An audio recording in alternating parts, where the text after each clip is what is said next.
I would like to have a word from all of you. Just want to see who all are present here and not just logged in for the sake of purpose because your parents have told you to take these classes. Please confirm your presence. Abhishek, Aditi, Ayushman, MK Tomar, Himani, Himanshu, Naman, Sahil, Yash. You all are here? Yes. Excuse me, sir. Yes. Okay. Excuse me, sir. Yes. Sir, Abhishek Yadav is Rajneesh Yadav. Sorry? You're not Abhishek audible. Yadav is the name of Rajneesh Yadav. Okay. Okay. That depends. Your ID, you're using ID of Abhishek Yadav. So that's why I have just confirmed. Yes, sir.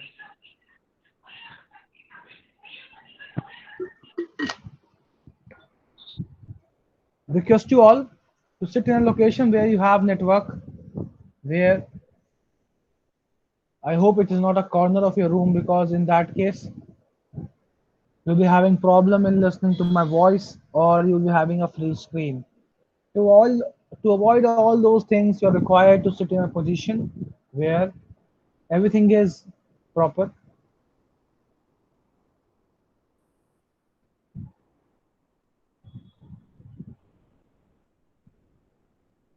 Sahil, you can say anything. Like I cannot understand your English.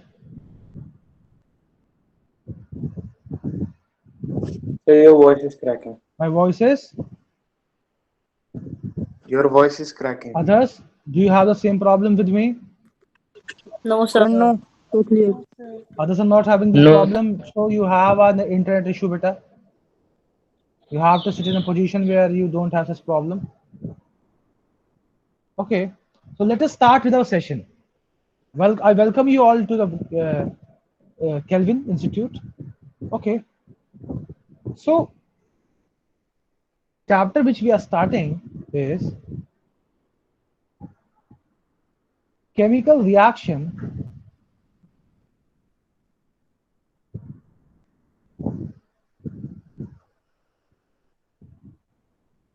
and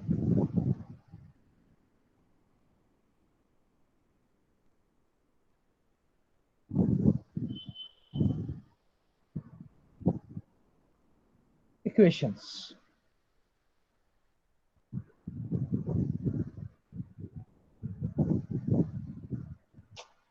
क्या हो रहा है ये?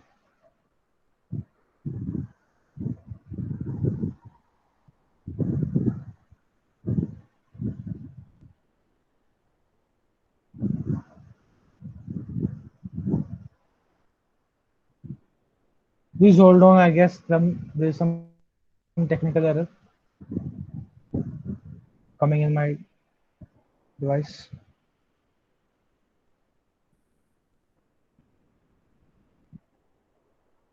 Okay. So we are going to study chemical reaction and equation. So before understanding all these things, all the required things which we learn to which we need to learn in this chapter, we should have a general idea about what is change. So what is change according to you?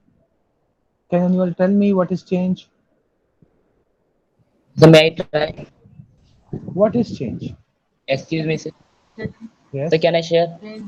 What you want to share? Uh, like as per my opinion, the change means when we get the any new product and when we get the evolution of gases and the formation of anything as a product, that can be the change. Please repeat, beta. Please repeat. Sir, I'm saying that if we get the formation of gases and the formation of any new product by reacting two things or by reaction Your between voice is reaction of breaking, beta. one. Your voice is breaking. I cannot hear you properly. Now is it coming Others, properly?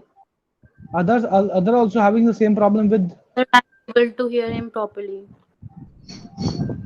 You are able to hear So him, now is it Aditi? going? Can you hear him Excuse properly? me, sir. Yes, sir. Okay, yes, Abhishek, tell me. Rajnish, tell me. Sir, in Yes. my opinion, The change means when we get the formation of any gas and the formation of any new product by reacting or by reaction between anything, that can be the change. Okay, that's good. That's more technical. But if someone asks you what is change in daily life, like if Okay, suppose a rickshaw puller asks you if you want to explain this particular word to a rickshaw puller, how you are going to explain this term to him? change. Yes. Okay, so in generally Hindi in में change practically का I would मतलब say होता है बदलाव. uh, yes sir. Am I right? In practically way, Now we need to go in deep of this particular word बदलाव. How we are going to understand this word बदलाव? समझो इस चीज को. चेंज को जनरल लाइफ में पहले हम डिफाइन करेंगे. देखो चेंज जो है जनरल लाइफ में अगर बात करूं रोज मैं रोटियां खाता हूँ. ठीक है. yes sir. रोज मेरे डेली का 3 रोटी का है अगर डाइट, और अगर मैं एक दिन 2 रोटी खाता हूँ तो ये चेंज है या नहीं है? Yes sir. चेंज है. Yes sir. Yes, it's a change. So can I say variation in a regular trend is a change? Yes sir. Variation in a regular trend. Sir, are you presenting your screen? क्या बेटा? Sir आप screen present कर रहे हो? Yes. Sir Okay. नहीं दिख रही है. एक सेकंड एक second.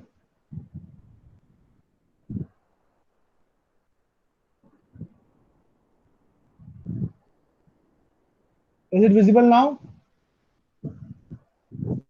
Yes sir. Yes, sir. Hope it's visible now. Yes sir. Yes, sir. Uh, Guys, if you face any problem, speak promptly. Do not wait for more minutes. Let me know, and if any problem you guys face, I will try to resolve this. I will let you know where is the problem. Actual problem is. We will try to solve that. It's a technical issue. I cannot do anything in that. Why it is happening today, I don't know. So let's cooperate on that. I just said change in general life is a variation in a regular trend. हमारे आम जिंदगी में जो हमारा तौर तरीका है उससे अलग हटके अगर कुछ है तो उसे हम चेंज कहते हैं. बट केमिस्ट्री में चेंज को कैसे डिफाइन करेंगे? In chemistry change is classified in 2 ways. First is physical change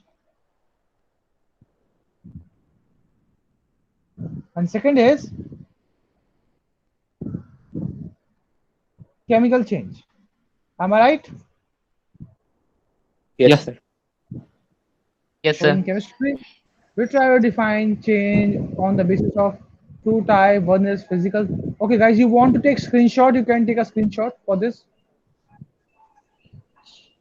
So I said Sir, on कि what basis do we classify change as physical or chemical? we are discussing on that only. So we have just discussed that in chemistry, change is classified on the basis of physical change and chemical change. Now, what is physical change? We need to understand that the physical change is variation in physical property.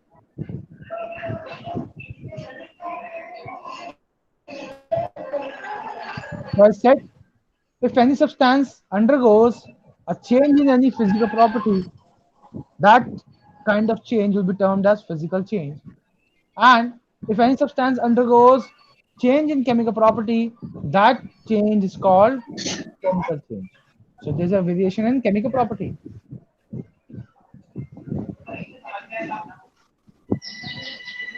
Now, again, a query in front of us is what is physical property and what is chemical property? Can anyone tell me what is physical property? So the appearance and structure of an object. So basically, physical property is that property जिसको observe करते वक्त कोई नया substance नहीं बनता. That property which do not leads to formation of new substance. And chemical property is that property which leads to formation of new substance. Can you understand this basic difference? Yes, sir. I have just Yes, said sir. Yes. that your physical change and chemical change, or you can say your change, is further classified on the basis of physical change, chemical change, on the basis of change in physical property and chemical property. So till now, maybe most of you are aware, but for those who are not aware, I told you that physical property is that property which does not cause any change in the identity of substance. No new substance is formed. No new substance is formed while observing any physical property. Let us take an example. So, when you observe melting point, boiling point, mass, density, it does not cause any kind of change in identity of a substance. That's why we call them as physical property. While observing combustion, while observing decomposition, while observing redox reactions, which we'll be studying in our upcoming classes. All these things require change in identity of substance, and that's why we are saying there's a change in physical chemical property, and we are considering them as a change called chemical change. Any doubt in this? Sir, can we call physical change as physical property, or these are both Sorry, different? sorry, I'm not. You're not audible, better. Please speak louder. The physical change and physical property are same terms or they are different? See, physical property and physical change are different terms. That's why I mentioned them separately. Sir, sir, in exams, if it will come like difference between physical and chemical change, so what will we write? I'll be giving you points. First of all, बेटा अभी जरूरत क्या है? देखो, I believe in strong foundation. अगर आप लोगों का फाउंडेशन स्ट्रांग नहीं होगा ना, तो आपको कभी भी कोई भी छोटे छोटे सवालों में फंसा लेगा. इसलिए मैंने आप सभी को चीजों को कॉन्क्रीट वे में समझाने की कोशिश की है. बताया है चेंज क्या होता है, चेंज को केमिस्ट्री में कैसे क्लासिफाई करते हैं, रियल लाइफ में कैसे क्लासिफाई करते हैं, जनरल लाइफ में कैसे क्लासिफाई करते हैं, आधार क्या है क्लासिफिकेशन का, वो समझाया है. अब मैं आप सभी को फिजिकल चेंज केमिकल चेंज के बीच में डिफ्रेंशिएट भी करके बताऊंगा. पहले तो आप मुझे बताइए कि आपको ये समझ में आया कि फिजिकल प्रॉपर्टी क्या है, केमिकल प्रॉपर्टी क्या है, उनके वेरिएशन से हम फिजिकल चेंज और केमिकल चेंज क्लासिफाई कर रहे हैं. Yes, Yes, sir. sir. Screenshot ले लीजिए, Yes, स्क्रीनशॉट ले sir. लीजिए, Yes, sir. स्क्रीनशॉट लीजिए. चलिए आगे बढ़ते हैं. अब हमारे पास दो टर्म है. As discussed, this particular word change is classified as physical change and chemical change.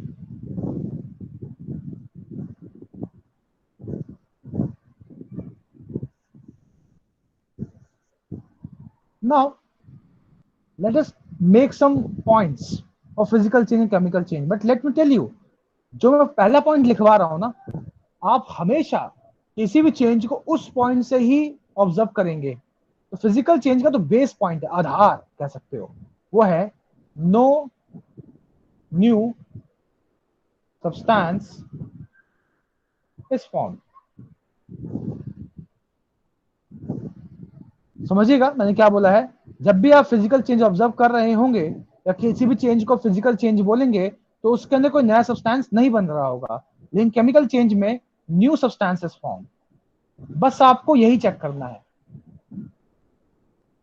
यही है सबसे बड़ा डिफरेंस फिजिकल चेंज और केमिकल चेंज में. और बाकी सारे तो वेरिएट होते रहेंगे. ठीक है, बाकी सारे का एक्सेप्शंस मिल जाएंगे आप सभी को. बट आपको बस इतना ध्यान रखना है कि फिजिकल चेंज में कोई नया सब्सटेंस नहीं बनता. Very important point, no new. While chemical change में नया सब्सटेंस बनता है. Next point is physical change is temporary. Temporary का मेरा मतलब ये है कि जहां से आपने स्टार्ट किया था आप वहां पे वापस आ सकते हो. इसका मतलब ये रिवर्सिबल भी होगा. कैन आई से दिस?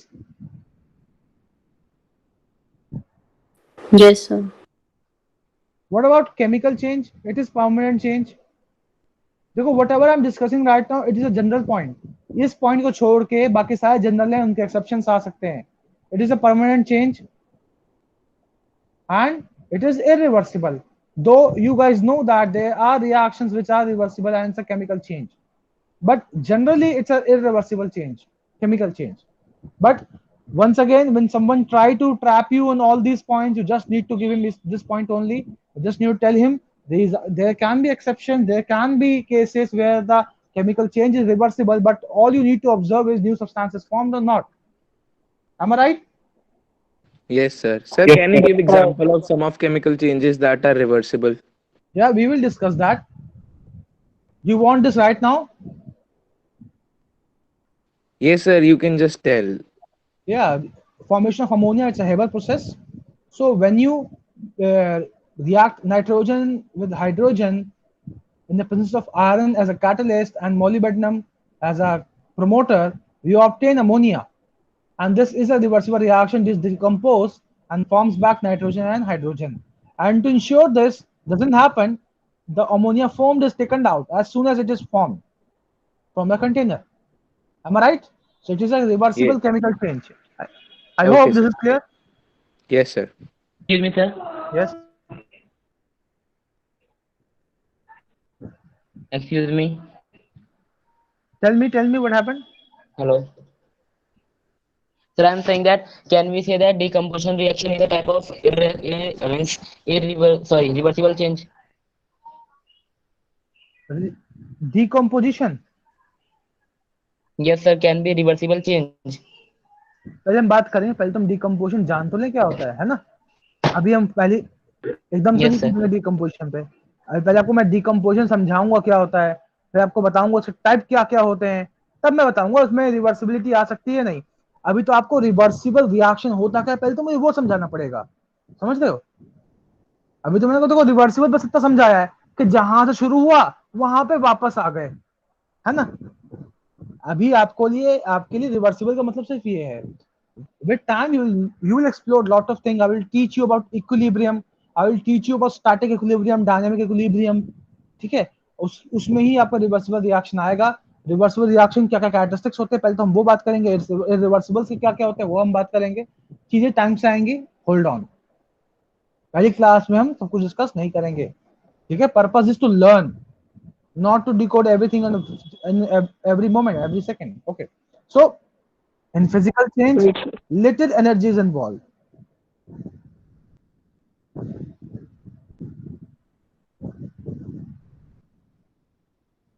मैंने बोला है जब फिजिकल चेंज होता है एनर्जी जो इन्वॉल्व होती है वो बहुत कम होता है, पर केमिकल चेंज में लार्ज एनर्जी इन्वॉल्व होती है.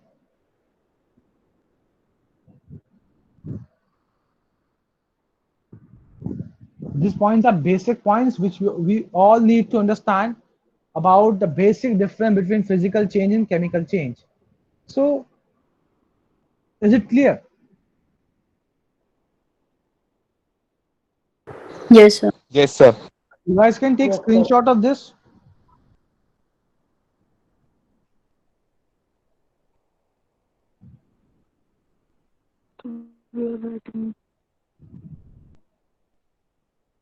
Taken. Yes, sir. Yes, sir. Yes, The question is, what is happening in chemical change? What is happening in chemical change which is causing change in chemical property? sir. Breaking and making of new bonds. What is happening in a chemical change which is causing change in chemical property? So actually it is a chemical reaction.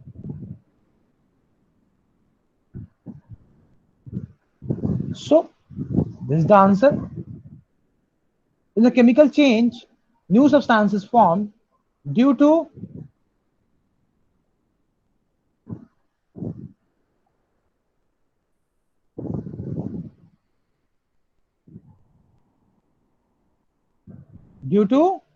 chemical reaction. Now The question is, what is chemical reaction? Now, this is the topic of discussion in front of us. So, see, chapter का नाम ही यही था, chemical reaction. जब मैं definition देता, खत्म होती कहानी.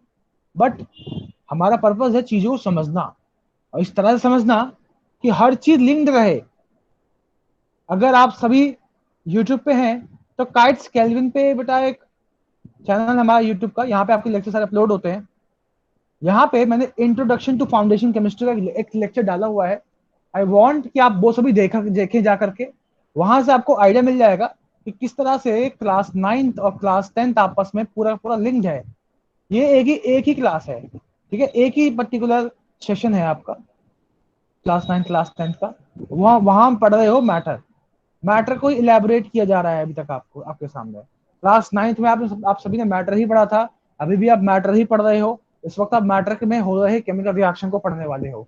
तो अभी आपके सामने जो क्वेरी है वो ये है कि केमिकल रिएक्शन क्या होता है. स्क्रीनशॉट लेना चाहिए, स्क्रीनशॉट ले सकते हैं.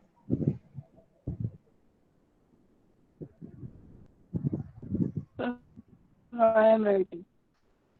डन.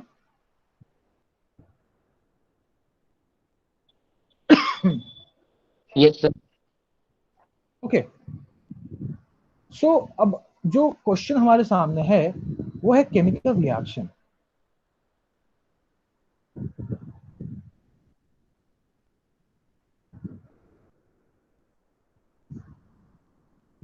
केमिकल रिएक्शन क्या है? दरअसल ये प्रोसेस है. It is a process where old bonds are broken and new bonds are formed. In easy language, a rearrangement of atom takes place. क्या समझ में आया मैंने क्या बोला?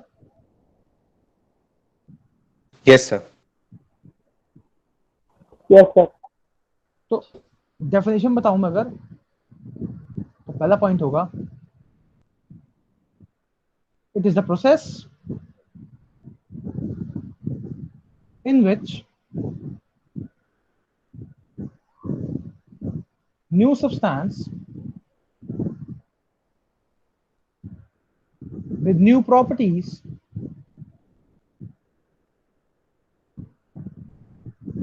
are formed. Second point view will be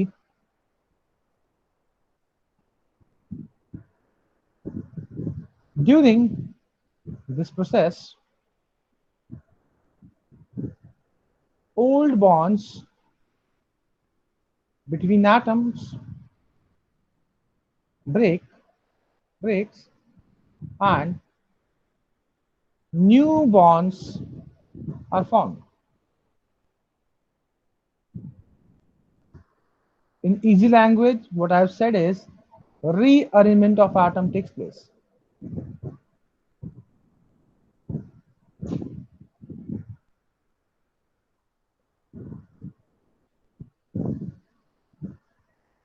To understand this particular thing in detail, I will try to take some examples and use some diagrams to make you understand what I'm trying to tell you. Though I will be teaching you chemical equation, but आप सभी को ये पता भी होगा कि अगर आप हाइड्रोजन को बर्न करते हैं in the presence of oxygen, तो आपको क्या मिलता है? Water. H2O. A reaction which you guys already know is H2 plus O2 gives you H2O. This is a general standard equation you guys all know. ठीक है, अभी हमें balancing का टेंशन नहीं लेना है, अभी हमें बेसिक डेफिनेशन समझ रहे हैं हम अभी. सी होता क्या है, लेट अस अज्यूम कि जो आपका हाइड्रोजन एटम है, it looks like a circle. ऐसा अज्यूम कर रहे हैं हम, दिस इज नॉट ट्रू, ऐसा नहीं होता है. And the oxygen particles, or you can say oxygen molecules, looks like triangle.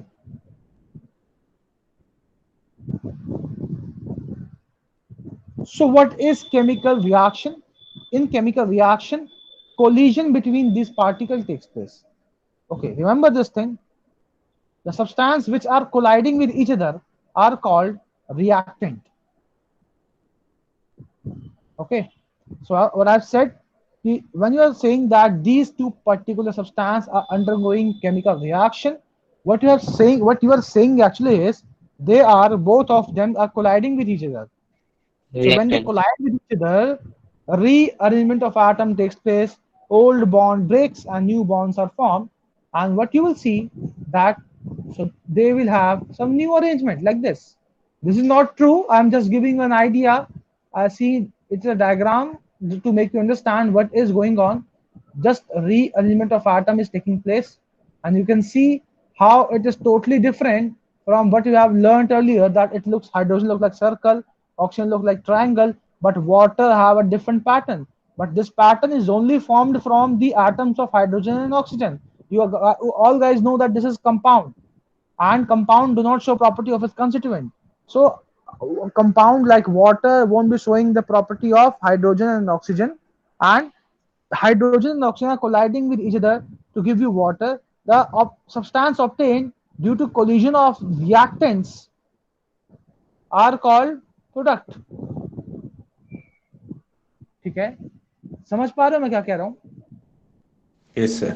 तो this is a chemical reaction. आपके केमिकल रिएक्शन में क्या होता है, दो या दो से ज्यादा सब्सटेंस आपस में कोलाइड करते हैं, जिनके बीच में कोलिजन होता है ना. तो कोलिजन होने के कारण पुराने बॉन्ड जो है वो टूटते हैं और नए बॉन्ड जो है वो बनते हैं. जो सब्सटेंस आपस में कोलाइड कर रहे हैं उसको हम क्या बोलते हैं, रिएक्टेंट. उनके कोलिजन से जो नए कंपाउंड्स या नए बॉन्ड्स बनते हैं, नए मॉलिक्यूल्स जो बनते हैं, उन्हें हम क्या बोलते हैं, product. To help you understand this thing is in little bit more graphic manner, I will try to help you explain this particular thing with another example. Suppose this is hydrogen reacting with iodine to give you hydrogen iodide. So what happens is, this is your hydrogen and this is your iodine. So when they collide with each other, this thing happens.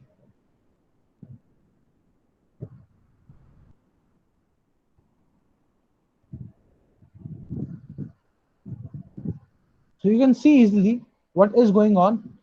जो इसके पीछे पुराना bond था वो धीरे break हो रहा है और नए बॉन्ड्स बन रहे हैं. धीरे क्या होगा, ये ब्रेक हो जाएगा and two different HI molecules will be formed. If you try to balance it, you just need to put two here. Balancing will be taught to you. I'm just giving an idea to HI molecule how it is formed. कैसे आया ये two, I will teach you in detail. First of all, do you have a general idea now how chemical reaction takes place? How chemical reaction takes place through collision? Yes, sir. See, in class 12th, you in chemical kinetics, you will be taught in detail about all this collision, all the factors which are responsible for the collision, orientation factor, वगैरह वगैरह. So you just don't need to worry about that. Nobody is going to ask you those things because that is a part of JEE or NIST syllabus. You don't need to focus on that. I'm just giving an idea. This is not an end. There is a lot to discuss in this particular process which I have discussed right now between hydrogen iodine, but it will be coming with time. Right now, we are not. You guys are not in state of understanding this thing. All you need to understand is what I have taught you right now. Is it clear? Yes, क्या sir. मेरी Yes, Yes, sir. sir. सभी को समझ में आ रहा है? मैं पढ़ा रहा हूँ, समझ में आ रहा है सभी को? Yes, sir. Yes, sir. Yes, Yes, sir. sir. Yes, sir. किसी को मेरी इंग्लिश से दिक्कत तो नहीं हो रही है? No, sir. हाँ बेटा, मैं इंग्लिश भी बोल सकता हूँ, हिंदी इंग्लिश मिक्स, मद्रासी, मलयालम, उर्दू, बंगाली, सब सारी लैंग्वेज आती है मुझे. So whatever you are comfortable, please let me know. ठीक है, बस आपको समझना है. ठीक है यश बेटा, मैं हिंदी बोलने की कोशिश करूंगा, कोई बात नहीं, आप भी बता सकते हैं. क्या वो एनके तोमर, क्या हो बेटा, उसको म्यूट करना है. सर मैं उस टाइम थोड़ा एक बच्चे का माइक ऑन था उसे कहा था. यश बेटा, मैं जब पढ़ा रहा होता हूँ तो उस पर मैं चैट बॉक्स नहीं देखता हूँ, मैं बीच बीच में आकर देखता हूँ. तो आप अगर आपको दिक्कत आ रही हो तो आप तुरंत मुझे बता दें कि सर ऐसी प्रॉब्लम है. आपने 6:40 पे बात ही बोली है कि आप हिंदी में बोलो. यश, क्या तुम मुझे सुन पा रहे हो? यस सर, बोलिए। बेटा जितना मैंने पढ़ाया समझ में आया तुम्हें? यस सर, उतना तो आ गया मुझे, इंग्लिश थोड़ी थोड़ी समझ में आती है। कोई बात नहीं, English is not the criteria to learn science. मुझे भी इंग्लिश नहीं आती, ठीक है, and it is not a issue at all. ये कोई बहुत बड़ी दिक्कत नहीं है अगर हमें इंग्लिश नहीं आती। वी आर इन, हम भारत में हैं, तो भारत में आप नॉर्थ इंडिया में हो तो अगर आपको हिंदी आती है दैट सफिशिएंट, वो सफिशिएंट है बेटा। वो अपने आप में एक कंप्लीट थिंग है, डोंट वरी अबाउट दैट। कभी कुछ लगे कि हाँ मैंने कुछ इंग्लिश बोल दिया है और आपको वो सब समझ में नहीं आता है तो आप मुझसे पूछ सकते हैं, कोई बहुत बड़ी बात नहीं है। इंग्लिश ना आना is not a sign of stupidity, English आना is not a sign of intelligence. अगर मुझे इंग्लिश में से बात कर रहे हैं उसका मतलब ये नहीं मैं बहुत बड़ा इंटेलिजेंट हो गया, और अगर मैं हिंदी बोल रहा हूँ तो मैं बेवकूफ नहीं हो जाऊंगा। तो ये चीज दिमाग से हटा लेना है। किसी को भी कोई दिक्कत नहीं है, हिंदी इंग्लिश वाली बात आप आराम से मुझे बताएं, आपको मैं हेल्प करूंगा, डोंट वरी। एक भाषा है, भाषा को लेकर इतनी टेंशन नहीं लेते, डोंट वरी, ठीक है। चलिए, सर हाँ बोलो बेटा। सर सर मुझे ये वाला समझ में नहीं आया, हाइड्रोजन और आयोडाइन का जो आपने ये समझाया है। कोई बात नहीं, समझा देता हूँ बेटा। देखो मैंने ये बोला है कि जब मैं कहता हूँ ना कि केमिकल रिएक्शन हो रही है, केमिकल रिएक्शन हो रही है, तो क्या होता है, रिएक्टेंट्स जो हैं वो आपस में कोलाइड करते हैं। ये आपका H2 मॉलिक्यूल, ये आपका II मॉलिक्यूल, जब ये आपस में कोलाइड होंगे ना, तो इसका ये पहले H का बीच का बॉन्ड था और II का बीच का बॉन्ड था, ये धीरे धीरे टूटना स्टार्ट होगा और इनके बीच में नए बॉन्ड, हाइड्रोजन और आयोडीन के बीच में नए बॉन्ड बनना स्टार्ट हो जाएंगे, ठीक है। जैसे ही ये बन जाएंगे HI मॉलिक्यूल बाहर आ जाएंगे। समझ में आया? यस सर, समझ में आ गया। Others please take a screenshot, screenshot लीजिए इसका।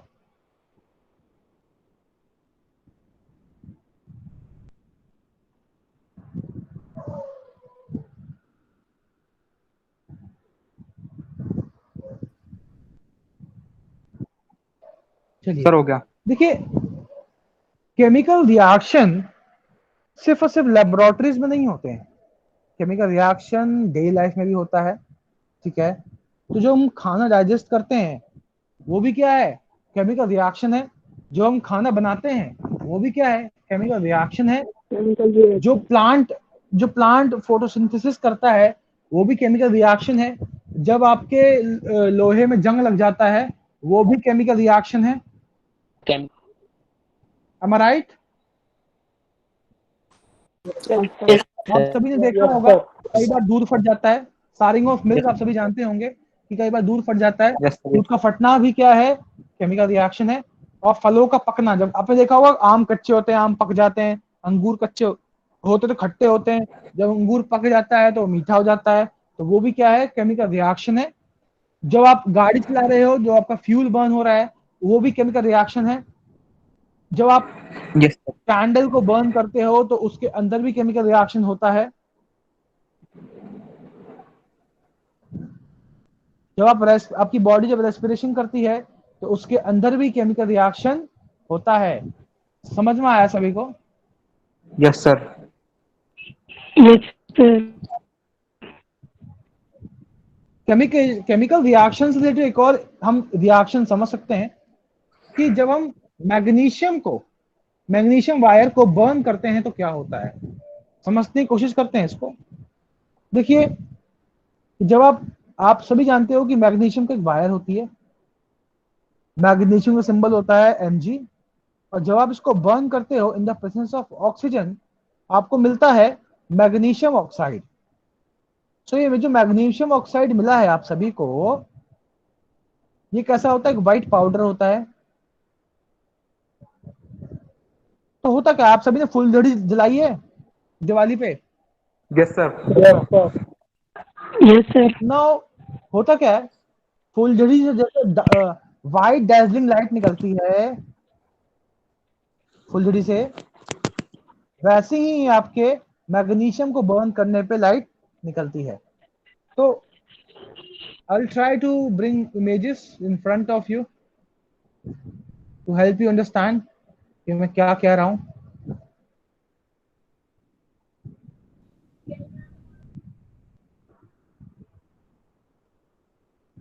आप सभी देख सकते हैं यहाँ पे ये मैग्नीशियम वायर है, इसको हमने टोंग से पकड़ा हुआ है, this is your Tong.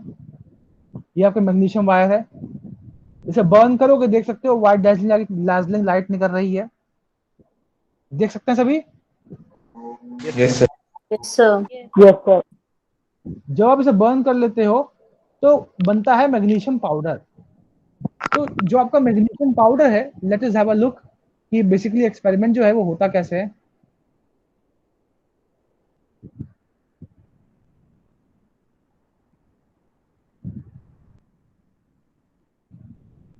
So here in this particular image you can see very easily कि मैंने उसी वायर को बंसन बर्नर फ्लेम के उसमें रखा। अच्छा बता दूं, आईआईटी से इससे सवाल आ गया था, आईआईटी जेई मेंस में सवाल आ रखा है इस पर्टिकुलर फ्लेम के ऊपर। क्वेश्चन ये था कि ये 3 फ्लेम होता है, 3 रीजन होता है, ठीक है, ये डार्क रीजन, ये वाला रीजन और आउटर रीजन। सबसे ज्यादा हॉटेस्ट कौन सा होता है? सबसे बाहर आउटर वाला। No, you're Inner. wrong. This was the question जो आप बता रहे हो, कैंडल की फ्लेम होती है वो। अगर आप सभी को याद हो, वो कैंडल की फ्लेम होती है।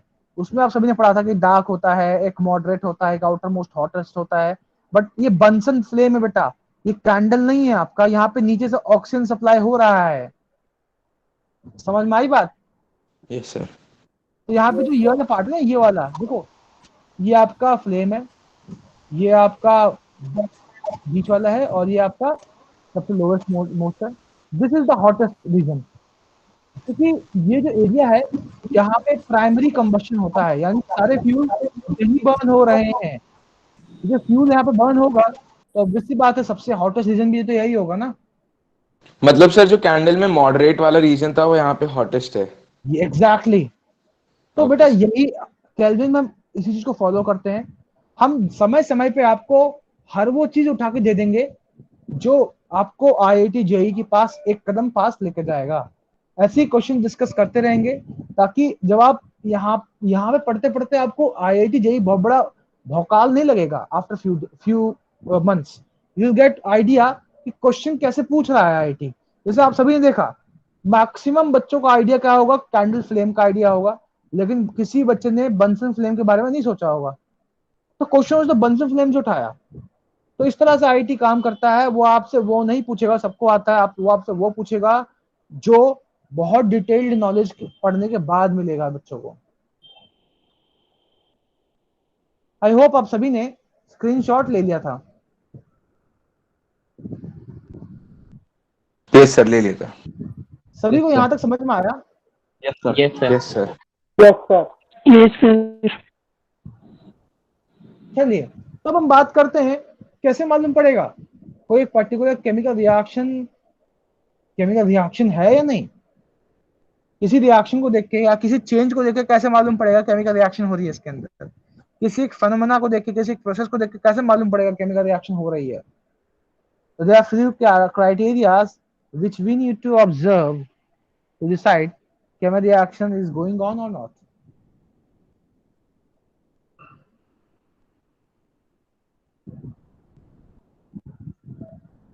So our heading could be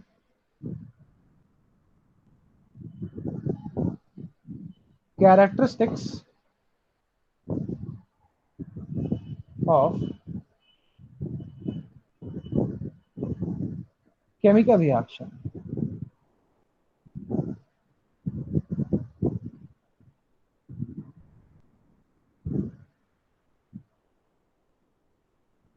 The first characteristic is evolution of gas.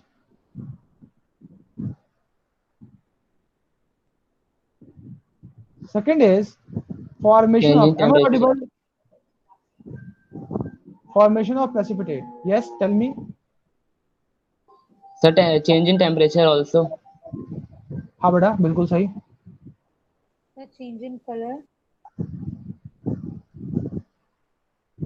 I think color will be the physical property. No beta, change in color is also can also be a characteristic of chemical reaction. Chemical property. Such as rust. change in temperature, And main thing, formation of new product. change in physical state.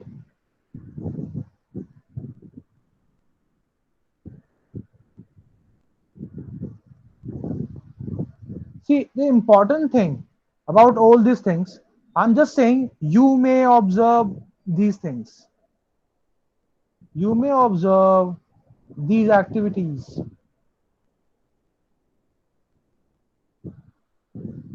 in particular process, but इसका मतलब ये नहीं है कि अगर कोई changing colour physical property है तो आप उसको फिजिकल प्रॉपर्टी ही कहेंगे.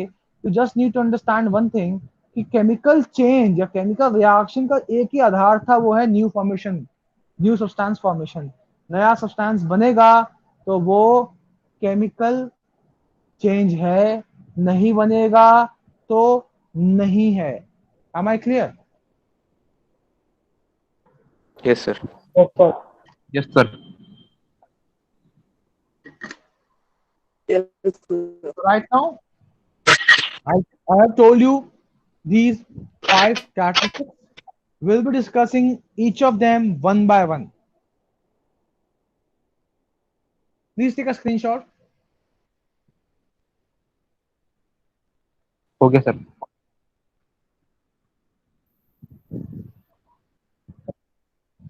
Done.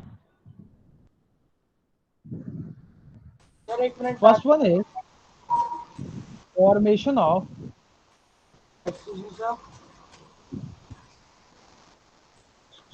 evolution of करते हैं.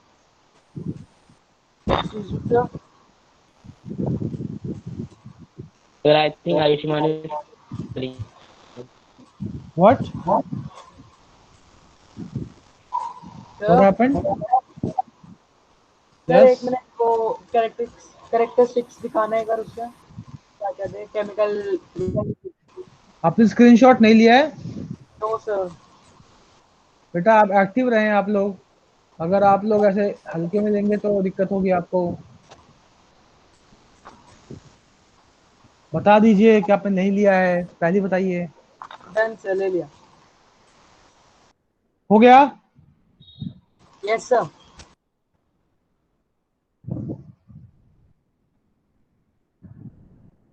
Next is evolution of gas. So in evolution of gas, we will try to understand how a particular reaction can be considered in this way. Okay, so when you put zinc granules in dilute hydrochloric acid, you obtain zinc chloride and hydrogen. But I personally feel that before discussing all those things, we must have an idea about what is chemical equation. Because अभी जो हम पढ़ रहे हैं ना बेटा, इसमें आपको केमिकल इक्वेशन की बहुत जरूरत पड़ने वाली है. हम बहुत सारे केमिकल इक्वेशंस लिखेंगे, तो हम पहले केमिकल इक्वेशन को ही समझ लेते हैं. इन कैरेक्टरिस्टिक्स को डिस्कस करने से पहले मैं आपको केमिकल इक्वेशन का जनरल आइडिया दे देता हूं, क्या होता है केमिकल इक्वेशन. ठीक है? So it is a short hand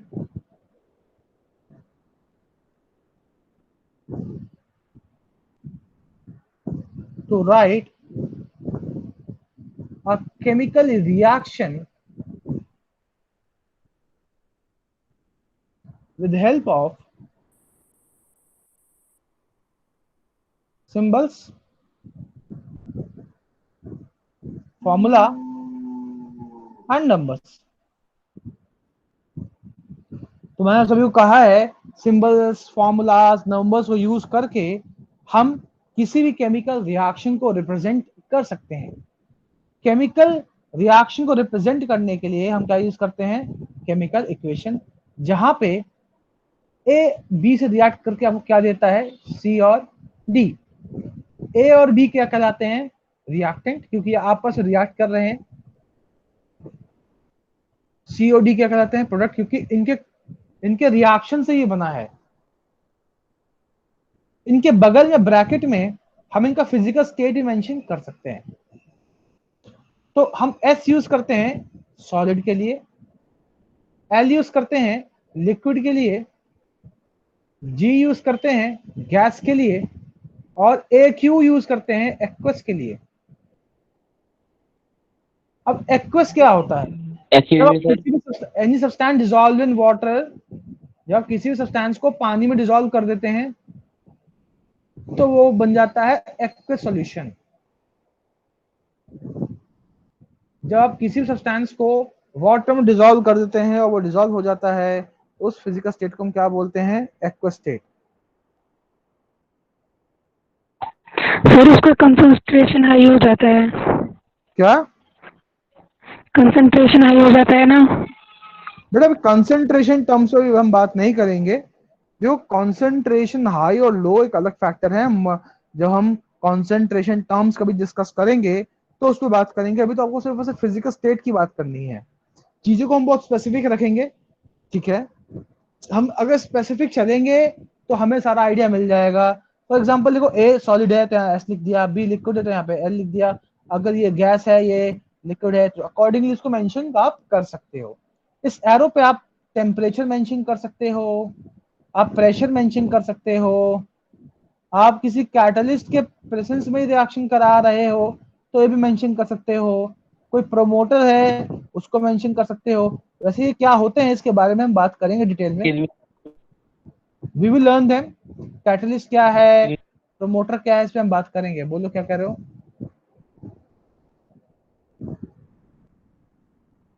क्या कह रहे हो बोलो। बेटा आवाज कट रही है आपकी। हेलो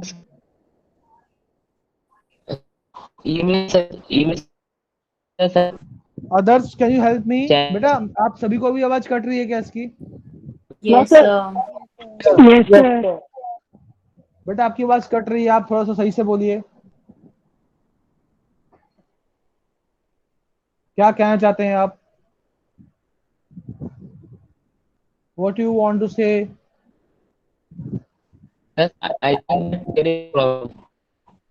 अभिषेक यादव, बेटा आपकी आवाज बहुत कट रही है, बहुत ज्यादा कट रही है, बिल्कुल नहीं आ रही। आप चैट बॉक्स में लिखिए क्या लिखना चाहते हैं, क्या please please write on chat. Chat पे लिखिए।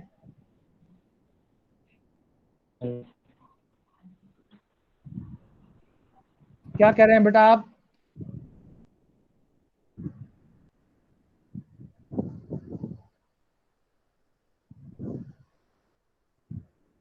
अभिषेक, are you there? Hello hello बेटा क्या बोलना चाह रहे हो, बताओ जल्दी। क्लास में सर टाइम वेस्ट मत करो। आवाज आ रही है? सर आवाज आ रही है अब? बेटा तू बोलना क्या कहना चाह रहा है, चैट पे लिख दे, कोई दिक्कत है तो। सर नेटवर्क प्रॉब्लम आ रहा है यहाँ पे। बेटा छत पे बैठ जा, छत पे बैठ के पढ़ ले आराम से, ठंडी ठंडी हवा खा दे, मौसम भी अच्छा है कि नहीं? चला गया Abhishek. Okay, we will wait for Abhishek to come. Okay, तो मैं आपको बता रहा था केमिकल इक्वेशन क्या होता है। केमिकल इक्वेशन दरअसल आपको हेल्प करता है किसी भी पर्टिकुलर प्रोसेस को इजी वे में लिखने के लिए। आप सभी ने देखा भी होगा कि अभी तो देखो डिजिटल रिकॉर्डिंग्स स्टार्ट हो गई हैं, बट पहले क्या होता था कि हम, हाँ बेटा रुको अभिषेक बताता हूँ कैटलिस्ट क्या होता है। पहले क्या होता था कि पत्रकार जो होते थे वो शॉर्ट हैंड में लिखते थे नोट्स। जो भी नेता हो गया या कोई लीडर, कोई एक्टर एक्ट्रेस हो गया, तो वो जब कुछ बोलते थे उसे वो शॉर्ट हैंड में लिखते थे अपने नोट्स में, और वो फिर अपने ऑफिस में आके उसको डिकोड करके उसके पूरे पैराग्राफ को बना लिया करते थे। अब केमिस्ट्री में बहुत लंबे लंबे केमिकल रिएक्शंस होते हैं, तो उनको हम वर्ड इक्वेशन में लिखेंगे तो बहुत लंबा हो जाएगा हमारे लिए। इसलिए हम केमिकल इक्वेशंस यूज करते हैं उसे लिखने के लिए। केमिकल इक्वेशंस में हम केमिकल सिंबल्स यूज करते हैं, फॉर्मूला यूज करते हैं, नंबर्स को यूज करते हैं। उसका फिजिकल स्टेट हम ब्रैकेट में सॉलिड, लिक्विड, गैस, एक्वस लिख कर मेंशन कर सकते हैं। एरो के ऊपर हम टेम्परेचर मेंशन कर सकते हैं कि किस टेम्परेचर पर रिएक्शन हो रही है, किस प्रेशर पे वो रिएक्शन हो रही है, किस कैटलिस्ट और प्रोमोटर के प्रेजेंस में वो रिएक्शन हो रही है। कैटलिस्ट और प्रोमोटर क्या है मैं आपको सही समझ में बताऊंगा। आसान भाषा में बोलूं तो कैटलिस्ट है आपके पिताजी। जब आप वैसे तो पढ़ाई करते हो लेकिन एग्जाम टाइम में जब आपके पापा आपको और प्रेशराइज करते हैं पढ़ने के लिए, तो आप और ज्यादा पढ़ाई करते हो।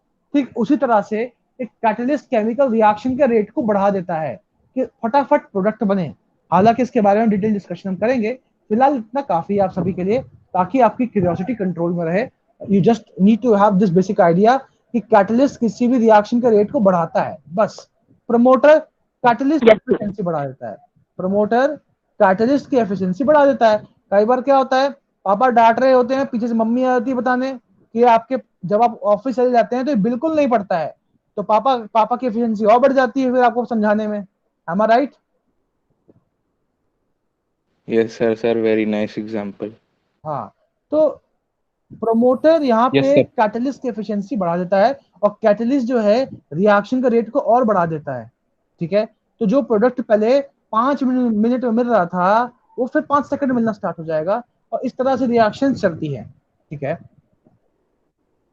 Okay, now will be switching to our general characteristics. General idea मैं आपको दे देता हूँ कि केमिकल रिएक्शन लिखते कैसे हैं। सपोज आपका ये मैग्नीशियम वायर है जो कि सॉलिड स्टेट में होता है। इसको जब आप बर्न करोगे ऑक्सीजन के प्रेजेंस में, तो आप करने के वाले हो, हीट करने वाले हो। पहले तो जब आप हीट प्रोवाइड करते हो इनिशियली, तो आप डेल्टा साइन मेंशन करते हो। डेल्टा का मतलब होता है आपने हीट प्रोवाइड करी, तब बनता है आपका मैग्नीशियम ऑक्साइड। ये भी सॉलिड होता है, और सभी जानते हो जब बर्न होगा तो भी हीट निकलेगा। ठीक है, तो आप प्लस हीट करके मेंशन कर सकते हो। यहाँ भी प्लस हीट करके मेंशन कर सकते हो। तो इनिशियली आपने थोड़ी सी हीट दी, रिएक्शन जैसी कंबशन स्टार्ट हुआ और हीट रिलीज हुआ। तो आप सभी देख सकते हैं यहाँ पे केमिकल इक्वेशन को मैंने कितना सिंपल लिखा है।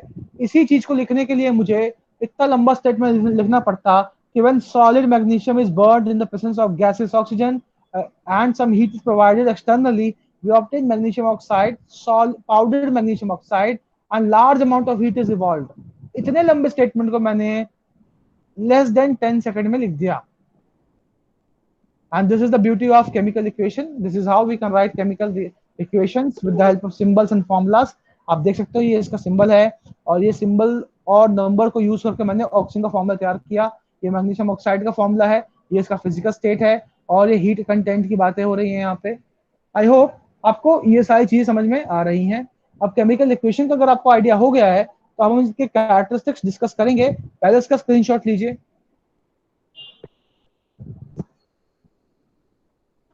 हो गया सर। ले लिया ले लिया।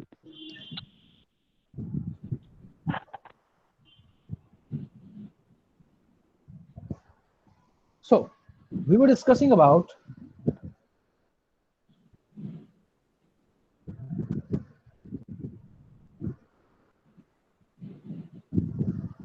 characteristics of chemical reaction. तो केमिकल रिएक्शन में किस किस तरह की कैरेक्टरिस्टिक्स होती हैं, हम वो डिस्कस करना चाह रहे थे। The first point is evolution of gas. So you may observe evolution of gas in chemical reaction. So when solid zinc is dipped in dilute hydrochloric acid, and the physical state is aqueous because you have diluted this in water. In that case, you will obtain zinc chloride that will be in aqueous solution, and hydrogen gas is released. आप सभी जानते हो कि जब आपने zinc के granules, छोटे छोटे पत्थर जैसे होते हैं, जब इसको आप डालोगे डाइल्यूट हाइड्रोक्लोरिक एसिड में, सपोज ये आपका फ्लास्क है, इसमें अपने ये आपका जिंक डाइल्यूट हाइड्रोक्लोरिक एसिड था, इसमें आपने जिंक डाला। ठीक है, तो होगा क्या, ये कंपाउंड बनेगा और ये गैस इवॉल्व होने वाली है। गैसेस इवॉल्व होकर कहाँ जाएंगी, ऊपर जाएंगी। तो ये अपवर्ड एरो आप ये शो करोगे, अपवर्ड एरो से शो करोगे, ये वाला साइन है, ये शो कर रहा है अपवर्ड एरो, और ये डायरेक्शन दे रहा है इसका गैस का, gives you gas direction, gas कहाँ जा रहा है, गैस ऊपर की ओर जा रहा है। समझ में आ रहा सभी को? Yes sir. Yes Yes, sir. Similarly एक और रिएक्शन लिखते हैं बेटा। सपोज ये कैल्शियम कार्बोनेट है, ये सॉलिड होता है, लाइमस्टोन बोलते हैं इसको। इसको अगर आप हीट करते हो तो मिलता है कैल्शियम ऑक्साइड जो कि अगेन सॉलिड होता है, और मिलता है carbon dioxide which is gas. Now again ये गैस है, ये कहाँ जाएगा? ऊपर की ओर जाएगा। ये अपवर्ड साइन शो कर रहा है कि गैस जो है ऊपर ये उड़ जाएगा। समझ में आ रहा है सभी को? Yes sir. Yes sir. Yes sir.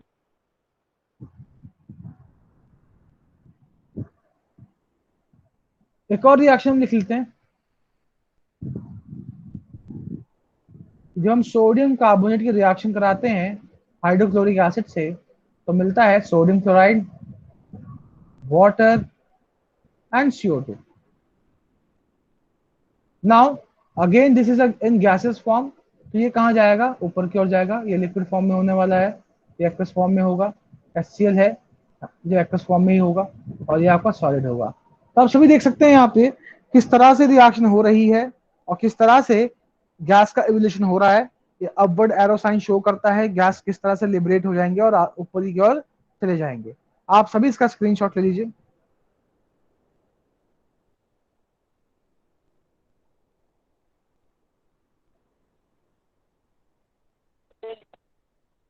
Yes sir.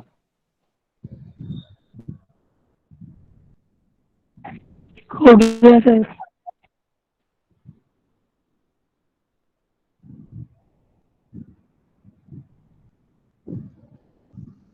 तो ये डिस्कस किया हमने पहला कैरेक्टरिस्टिक, जहां पे हम सभी ने गैसेस का एवोल्यूशन देखा। नेक्स्ट इज फॉर्मेशन ऑफ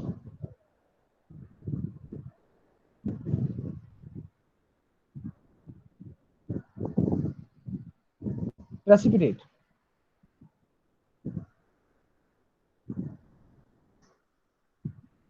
ये प्रेसिपिटेट का फॉर्मेशन होता है। अब ये प्रेसिपिटेट क्या है ये समझना इंपॉर्टेंट है। Basically it is the insoluble product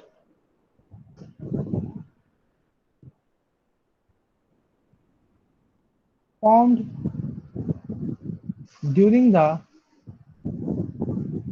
chemical reaction।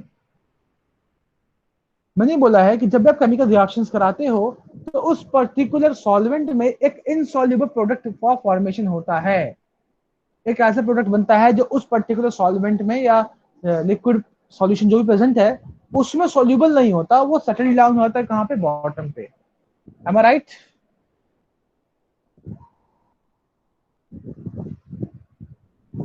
Yes sir. Example लेते हैं। जब हम लेड नाइट्रेट की रिएक्शन कराते हैं किससे? Yes sir. पोटेशियम आयोडाइड से, तो क्या मिलता है? Lead iodide plus potassium nitrate. यहां पे ये जो कंपाउंड बना है this is solid in form and this settle down at bottom. तो डाउन एरो ये शो करता है कि इसका प्रेसिपिटेट बना है, येलो प्रेसिपिटेट का फॉर्मेशन यहाँ पे होता है। येलो कलर का पाउडर बनता है आसान भाषा में। प्रेसिपिटेट दरअसल ये पाउडर्ड फॉर्म होता है बेटा, पाउडर्ड फॉर्म में सब्सटेंस होता है। तो अगर आप इसको देखेंगे तो आप समझ जाएंगे कि मैं आपको क्या समझाना चाह रहा हूँ। तो this is your reaction where you can observe the formation of precipitate, and as discussed precipitate is nothing but an insoluble product formed during the reaction, and it could be of any color. It is not necessary that it is yellow in color, it could be in white color, it could be in yellow color, it could be black. Let us talk about the physical state also.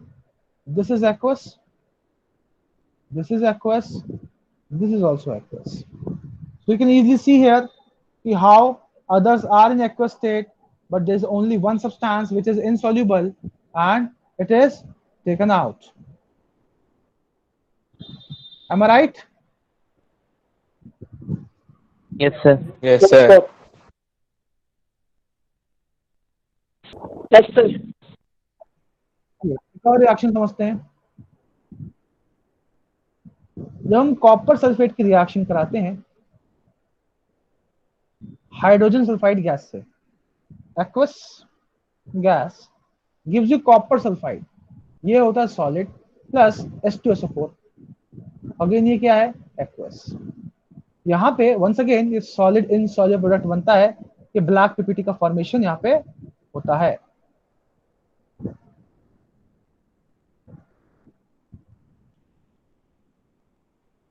Can you see here कि यहाँ पे भी black precipitate का formation हो रहा है।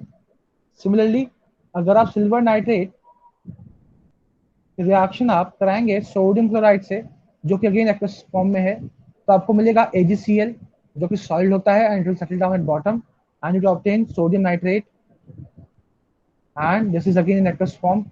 Again, this is a white PPT formation in this particular reaction. So you can easily see there in these reactions कि chemical reactions में precipitate का insoluble product का formation भी हो सकता है, और ऐसे reactions जिसमें product precipitate का formation होता है उसको हम क्या बोलते हैं? precipitation reaction।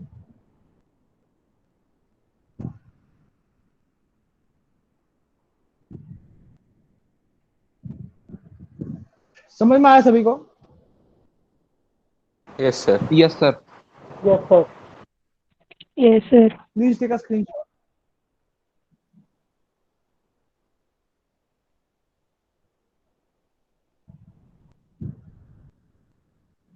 हो गया sir.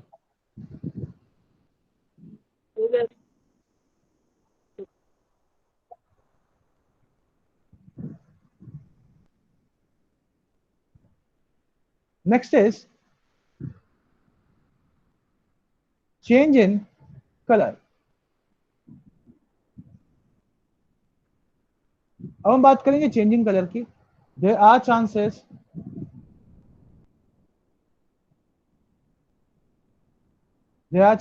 you may observe changing color। For example, अगर आप कॉपर सल्फेट में, जो कि ब्लू कलर का होता है, कॉपर सल्फेट का एक्वा सॉल्यूशन, उसमें अगर आप जिंक सॉलिड डाल देंगे तो आपको क्या मिलेगा? ये कैसा होता है? व्हाइट होता है, ग्रेश व्हाइट। तो आपको मिलेगा जिंक सल्फेट, जो कि कलरलेस होता है, और कॉपर जो कि रेड ब्राउन होता है।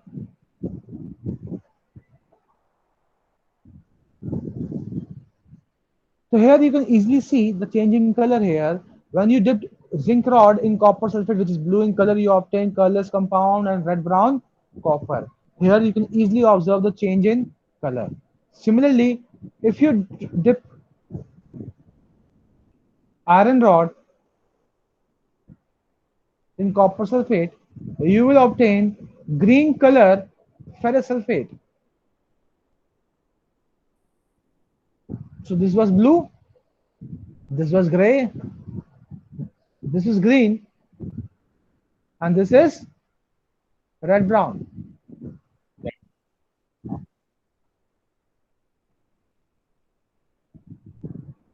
सभी को समझ में आ रहा है? Yes sir. Yes yes sir. Yes, बोलो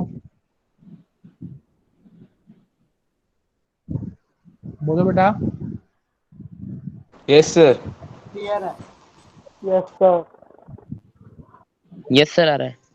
ओके, एक और रिएक्शन की मैं बात करूं कि जब आप पोटेशियम डाइक्रोमेट, कैसे कलर का होता है पोटेशियम डाइक्रोमेट? किसी को आइडिया है? Potassium dichromate, dichromate, yes. CO2, KO2।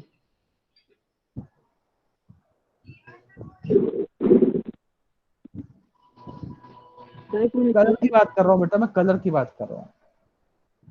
देखो, पोटेशियम डाइक्रोमेट होता है ऑरेंज कलर का, और जब आप एसिडिफाइड पोटेशियम डाइक्रोमेट K2Cr2O7, इसको हम क्या बोलते हैं? Potassium dichromate. नाम नहीं पता हो तो पूछ लेना है, घबराना नहीं है, ठीक है? हम लर्न कर रहे हैं। जब हम लर्न करते हैं तो ऐसा भी हो सकता है कि कुछ नहीं आता, इसका मतलब ये नहीं है कि हमारे पास हक नहीं है पूछने का। अब जब मैं बोल रहा हूँ एसिडिफाइड, तो मैंने उसमें कोई एसिड डाला हुआ है, तो मैंने यहाँ पे क्या डाला हुआ है? ये सल्फ्यूरिक एसिड डाल दिया, और इस पूरे को मैं एक साथ क्या बोल रहा हूँ? Acidified potassium dichromate. किसी को डाउट है यहाँ तक? No sir. जब इसके No, sir. रिएक्टर No, आप sir. इसके थ्रू आप SO2 गैस पास कराओगे तो आपको क्या मिलेगा? तो मिलेगा आपको K2SO4 प्लस ग्रीन कलर का chromium sulphate Cr2SO4 whole twice. This is green in colour. ये कैसा है? ऑरेंज है। सर क्या चीज पास कराएंगे? क्या बेटा? क्या चीज पास कराएंगे? Sulphur dioxide gas, this gas SO2 gas pass कराया, एसिडिफाइड पोटेशियम डाइक्रोमेट से SO2 गैस पास कराया तो मुझे मिला पोटेशियम सल्फेट, ग्रीन कलर का chromium sulphate and water, which is again a case of change in colour. आप देख सकते हो किस तरह से कलर ऑरेंज से ग्रीन होते जा रहा है यहाँ पे।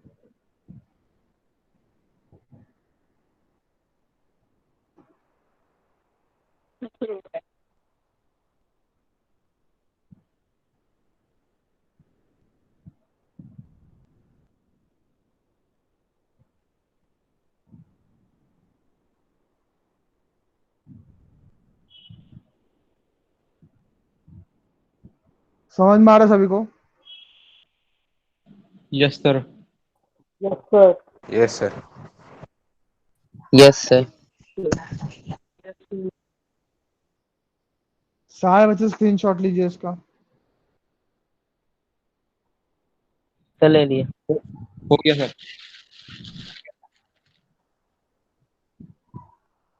ले लिया। चलिए,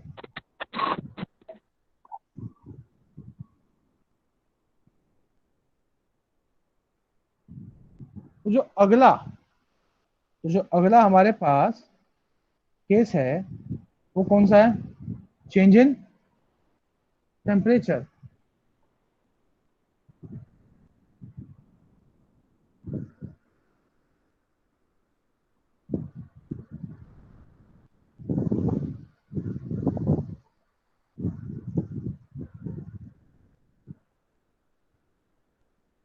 देखो, चेंज इन टेम्परेचर से मेरा मतलब क्या है?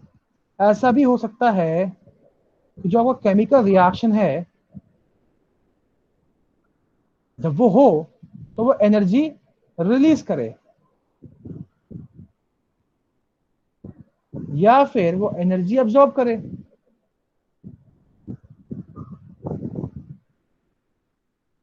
जब वो एनर्जी रिलीज कर रहा है तो उसको हम क्या बोलते हैं? Exothermic reaction.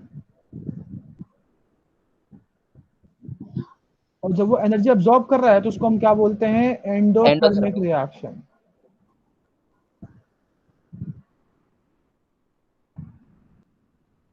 समझ में आई ये बात? Yes sir. Yes sir. चलिए, अब मैं ऐसे एग्जांपल्स लूंगा जहां पे एनर्जी रिलीज हो रही होगी, है ना? तो जितने भी आपके कंबशन रिएक्शन होते हैं वो क्या होते हैं? Exothermic. Exothermic reactions. तो that can be taken in that particular case. हम इसको डिस्कस कर लेते हैं वन बाय वन। तो सबसे पहले मैं ले लेता हूं एक्सोथर्मिक।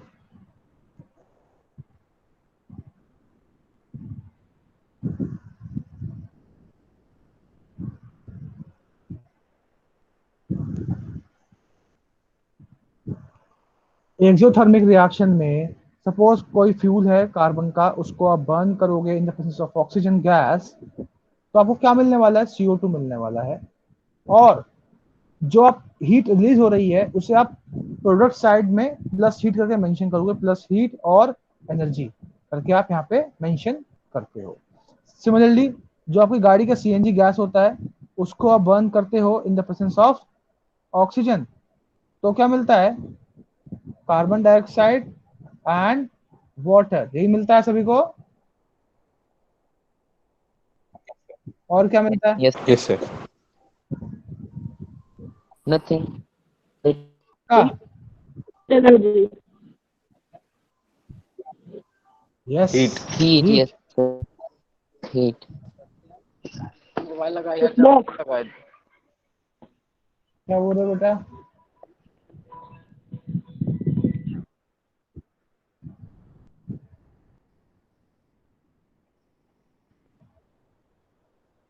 क्या कह रहे हो?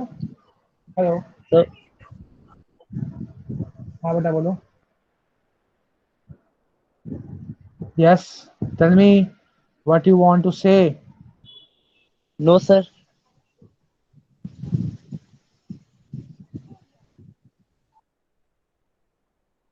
रेस्पिरेशन की बात करूं, हमारी बॉडी भी रेस्पिरेशन शो करती है. आपको सभी को पता ही होगा, ग्लूकोज को बर्न करके वो in the presence of oxygen obtain करती है, carbon dioxide and water and energy.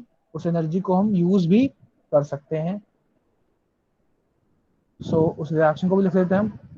C6H12O6 plus O2 gives you CO2 plus H2O plus once again heat energy. और इसी हीट एनर्जी को हम यूज करते हैं कहाँ पे?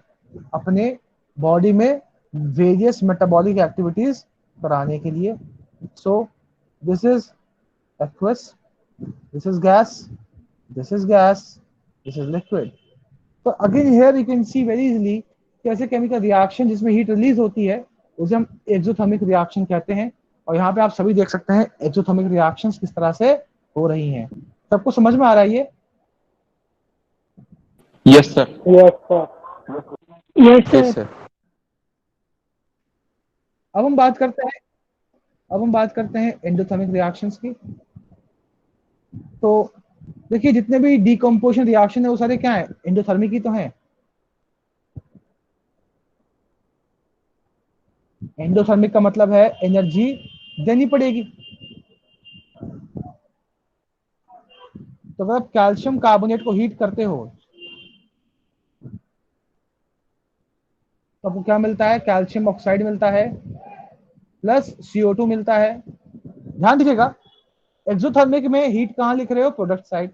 एंडोथर्मिक में कहाँ लिख रहे हो? रिएक्टेंट के साइड. सिमिलरली पोटेशियम क्लोरेट को हीट करोगे तो क्या मिलेगा? MnO2 के प्रेजेंस में हीट करते हैं इसको तो क्या मिलता है? KCl plus O2. नाइट्रोजन को ऑक्सीजन प्रेजेंस में हीट करोगे तो क्या मिलेगा? Nitrogen monoxide. These all are endothermic reactions. Here heat is absorbed. किसी को इसमें डाउट है? No, sir. No sir. So this is a change in no temperature. Sir. This is what I have discussed with you. So this was change in temperature which we have learned right now.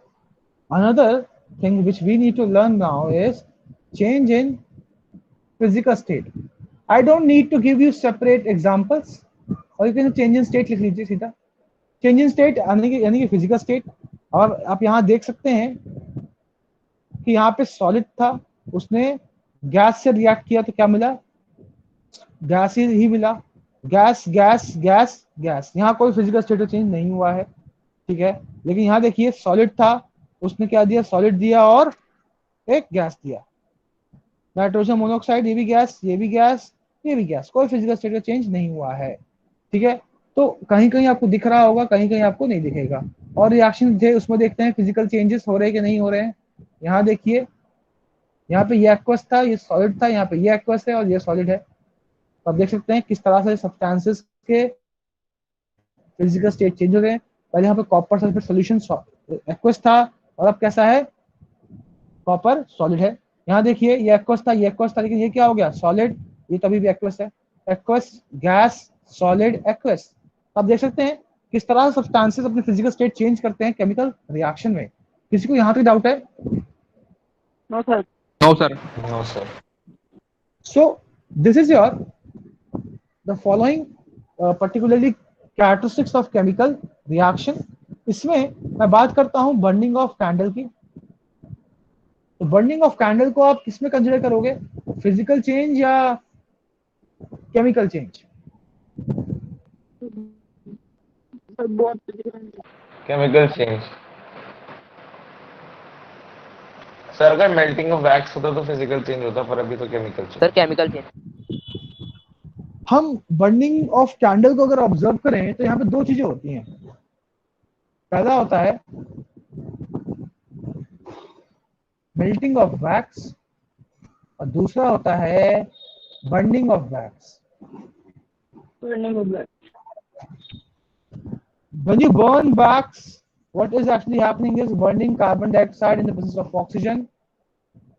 This is your wax, gives you carbon dioxide gas. Again, you can see solid gas, and heat. But when the wax is melted, आप सबने देखा होगा wax melt भी होता है, उधर से solid से कहाँ जा रहा है, liquid में जा रहा है, वापस से वो condense होकर के आपको solid में दे देगा. तो you can say freeze होकर के, गलत टर्म मैंने यूज किया, वो freeze होकर के वापस से वो solid state में आ जाएगा.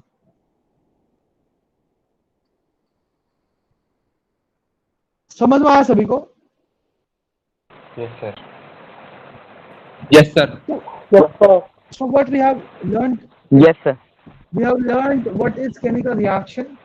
We have learned what is chemical equation, and we have learned what are various characteristics of chemical reaction. So now we'll try to focus to make our chemical equations more informative. How we can make our chemical equations informative. पहले तो बड़ा screenshot ले लो उसका जो भी आपने पढ़ा है. Please take a screenshot.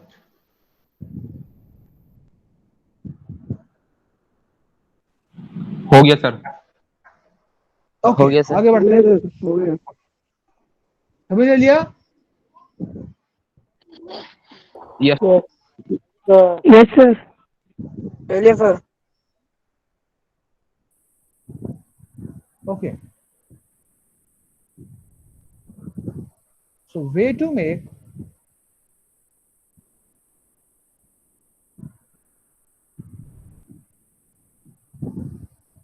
chemical equation informative.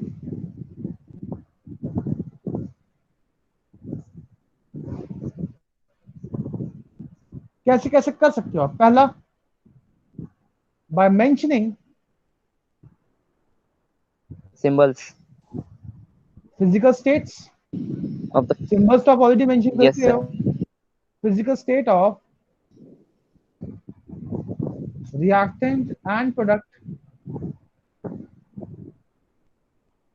by mentioning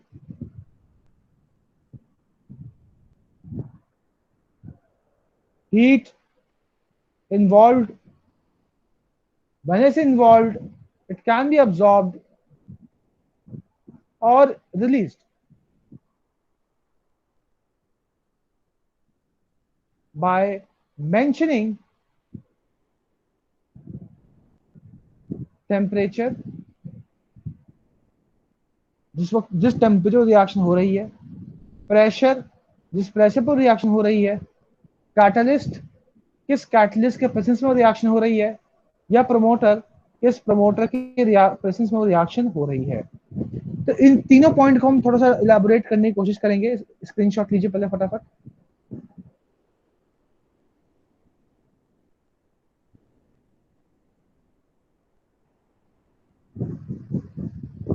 last word क्या लेना है? कैटलिस्ट एंड प्रमोटर बेटा. Okay. Done. Yes, sir. Yes, sir. चलिए, हालांकि मैंने पॉइंट आपसे डिस्कस किया है, लेकिन फिर भी मेरा फर्ज है एक बार इसको ढंग से रिपीट करना. फिजिकल पहले पॉइंट की बात करते हैं हम. यहाँ पे हम फिजिकल स्टेट्स की बात कर रहे हैं. तो आप ये मेंशन कर सकते हो कैसे. सपोज जिंक है, जिंक का फिजिकल स्टेट होता है सॉलिड, जिसमें उसको यूज करते हैं. फिर आता है डाइल्यूट HCl, वाटर में डाइल्यूट किया गया सब्सटेंस होता है, एक्वस फॉर्म में होगा, गिव्स यू जिंक क्लोराइड जो कि एक्वस फॉर्म में होने वाला है, एंड हाइड्रोजन गैस जो कि इस तरह से मेंशन करेंगे, गैस ऊपर जाएगा इससे अपवर्ड एरो साइन. इस तरह से आप फिजिकल स्टेट मेंशन कर सकते हो. ठीक है, ये बात करी मैंने फिजिकल स्टेट की. अब मैं बात करता हूं हीट इन्वॉल्व की. जो हीट इन्वॉल्व होते हैं आप उसे कैसे मेंशन कर सकते हो. ठीक है, देखिए अभी मैंने आपको सभी बताया, कई बार क्या होता है हीट एनर्जी रिलीज होती है तो वहां पे आप क्या करते हो, प्रोडक्ट साइड में मेंशन कर देते हो कि हीट एनर्जी रिलीज। पर जब आपको हीट एनर्जी देनी पड़ती है तो आप क्या करते हो, रिएक्टेंट साइड मेंशन करते हो कि आपने हीट दिया है, तब जाके ये कंपाउंड बना है। तो आप सभी देख सकते हो किस तरह से आप हीट इन्वॉल्व मेंशन कर सकते हो। समझ में आ रहा है सभी को? Yes sir. Yes, sir. चलिए यस सर। अब हम बात करते हैं कंडीशंस की। रिएक्शंस कई बार कई तरह की कंडीशंस में रिएक्शन शो करती है, ठीक है। जैसे कि किसी एक पर्टिकुलर स्पेसिफिक टेम्परेचर पे, किसी प्रेशर पे, या किसी पर्टिकुलर कैटलिस्ट के प्रेजेंस में। अब हम बात करते हैं फॉर्मेशन ऑफ मिथेनॉल की। आप सभी को स्क्रीन आ रही है? Yes sir. तो बंद हो गई। अभी ब्लैकआउट हो गई है। No sir. No sir. हो गया। सब black आ यस रहा आ गई सर, आ गई। आ गया। है। Now it's ये fine. सर आ गई। ओके, सो बात करते हैं कंडीशन की कि किस कंडीशन में कैसे मेंशन करते हैं।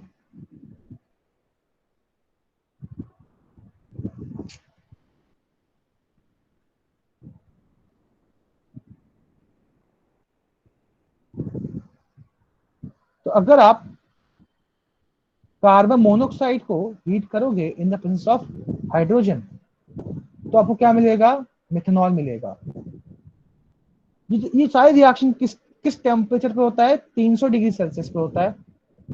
किस प्रेशर पे होता है, 300 एटमॉस्फेरिक प्रेशर पे होता है। और zinc oxide plus CrO3 catalyst के प्रेजेंस में होता है। This is your catalyst.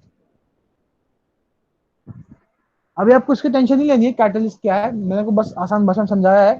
Catalyst rate of reaction को बढ़ा देता है।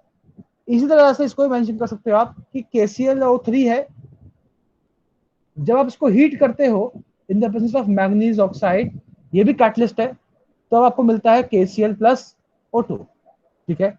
यहाँ पे अगेन ये वंस अगेन क्या है, कैटलिस्ट है।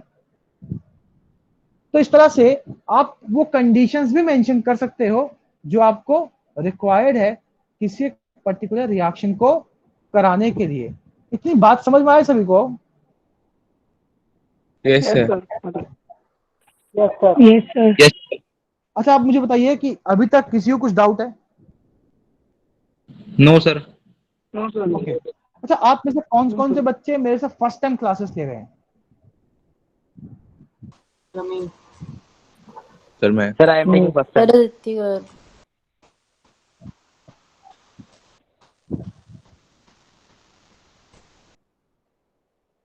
ओके ओके, तो मैं आप सभी को अपने पर्सनल चैनल का लिंक भी देता हूँ, यूट्यूब चैनल का। वहां पे भी मैंने लेक्चर्स डाले हुए हैं। You can study from there also to help you clear all the doubts. आज की क्लास में हम कैटलिस्ट टर्म डिस्कस नहीं करेंगे। क्यों? क्योंकि वी हैव ओनली 4 मिनट्स।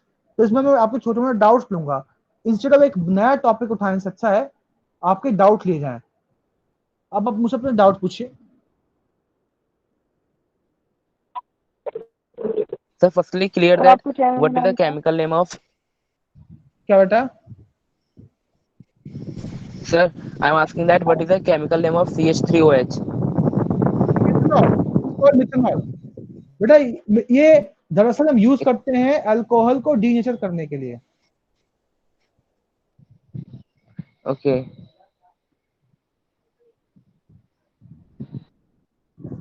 आप सारे बच्चे चैट बॉक्स में देखिए, मैंने चैट बॉक्स में अपना चैनल का लिंक डाला हुआ है। आप इस चैनल के लिंक पर क्लिक करिए तो आपको मेरा चैनल मिल जाएगा। इस चैनल से आप बेसिकली, इसमें मैं वीडियोस अपलोड करता हूं, तो आप उन्हें देख सकते हैं, पढ़ सकते हैं। बहुत सारे क्लासेस के वीडियोस डालता हूं, तो नॉलेज आपकी बढ़ेगी। इससे अपने फ्रेंड्स को भी दे सकते हैं ताकि वो भी पढ़ें, तो उनको भी आइडिया हो जाए, चीज़ों का हेल्प हो। That is for general purpose.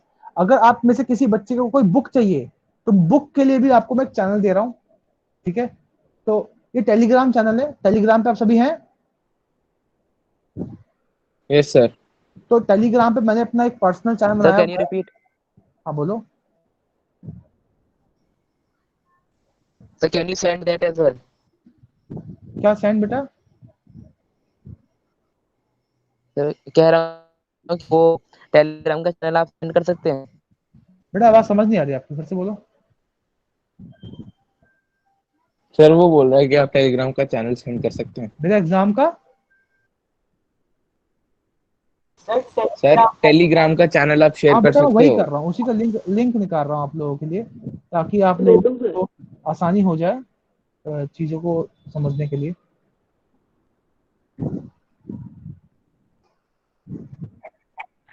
Sir YouTube पर चैनल का क्या नाम है? किसका बेटा?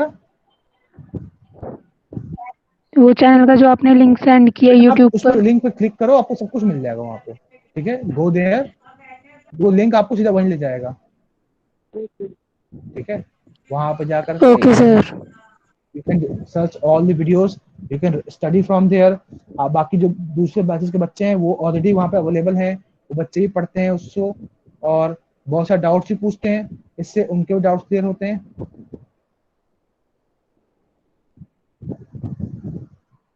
एक सेकंड बेटा, इट इज नॉट गेटिंग